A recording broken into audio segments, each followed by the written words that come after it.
Thursday the 25th.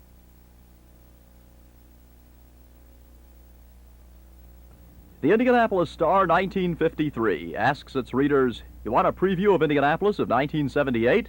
Well, here it is. It's laid out by Edward Pierre, an architect who 25 years ago projected what downtown Indianapolis might look like in a quarter century.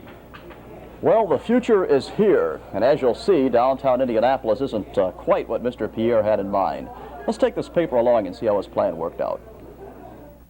First, he had this idea called the Crossroads of America plan, 4 quadrants formed by the intersection of Meridian and Market Streets on Monument Circle.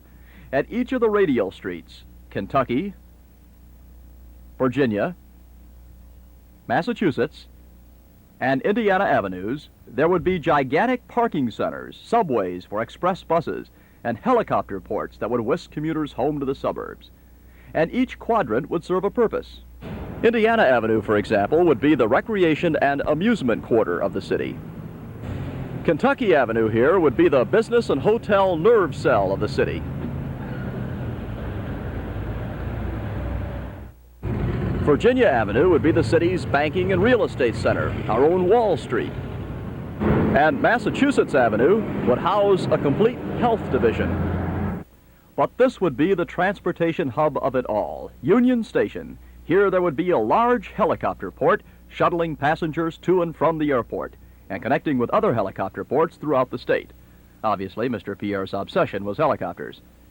And did you ever hear of Pearl Street? Or maybe you didn't know that's the name of this little alleyway between Meridian and Illinois, just south of Washington.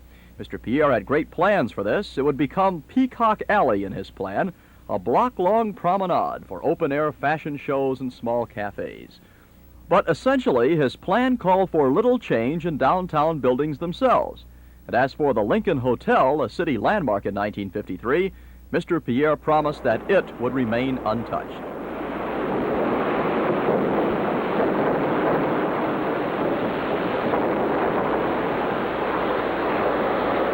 Well, how was he to know?